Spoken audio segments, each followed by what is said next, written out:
a partir de un trabajo realizado con el Ejecutivo y la Jefatura de Gabinete, sabiendo que la ordenanza, digamos, que habíamos aprobado el año pasado en el Consejo estaba vigente y que de alguna forma había un reclamo desde el año pasado de todo el sector estudiantil respecto de que se pusiera obviamente en ejecución, y por diferentes cuestiones de interpretación y de regulación de la norma, el Ejecutivo lo había de alguna forma demorado esa implementación, justamente para analizar, digamos, que su reglamentación fuera lo más clara posible y no generara más perjuicios, digamos, al sistema. La reglamentación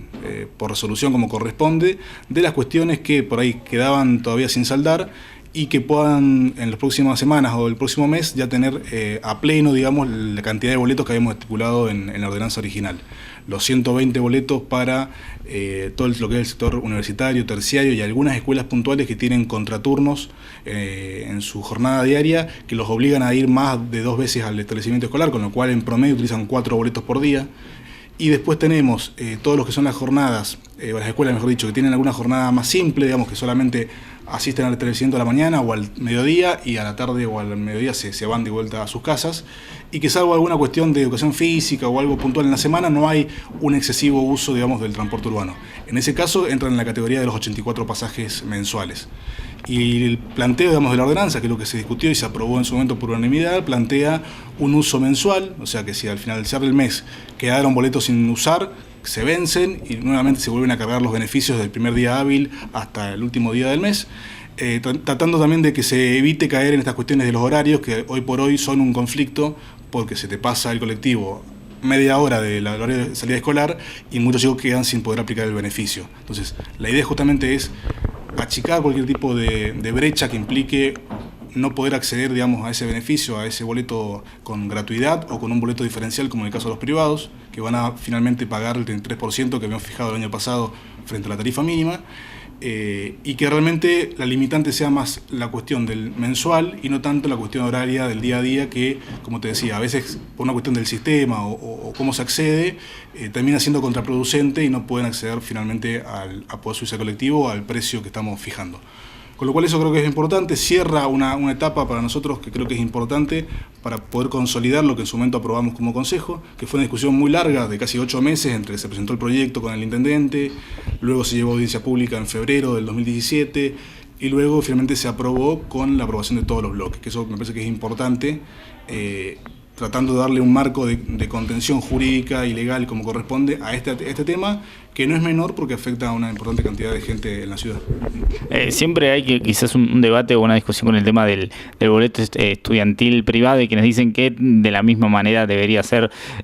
público, es decir, gratuito de la misma manera que para los públicos. Bueno, ahí tenemos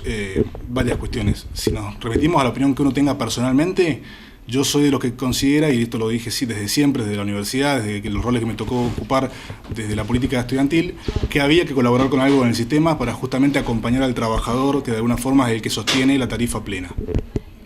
Cuestiones más, cuestiones menos, en su momento esa discusión no avanzó en ese carril, porque claramente el Ejecutivo en ese entonces planteó la tarifa cero y frente a eso claramente se le dio un derecho adquirido a los estudiantes que difícilmente puede hoy ser contrarrestado, salvo que la comunidad en su conjunto realmente lo discuta de otra forma. Hoy, digamos, no está el consenso para eso poder realizarlo.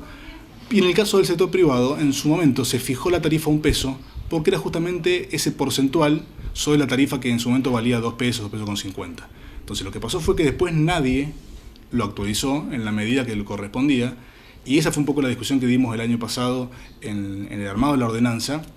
que en su momento, como coautor de la normativa, lo que planteé fue un esquema más progresivo, donde aquella persona que iba a una escuela con una cuota mucho más baja pagara un poco menos que él los cuotas más altas. Porque entiendo que hay que ser en esto progresivo y poder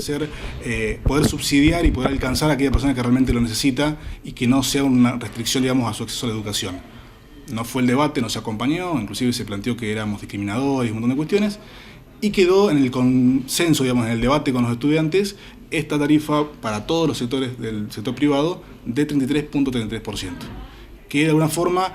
es el porcentaje que originalmente valía ese peso que se había fijado del Ejecutivo. Eso no se discutió, se entendió, se aprobó, y creo que es una medida que es progresiva y que realmente hace que se aporte al sistema, que es un sistema que no nos sobran recursos, sino que nos faltan, con lo cual aquella persona que puede hoy colaborar en ese sentido, creo que está bien que así lo haga, y después veremos cómo se va subsidiando, cómo podemos generar nuevas estrategias para cubrir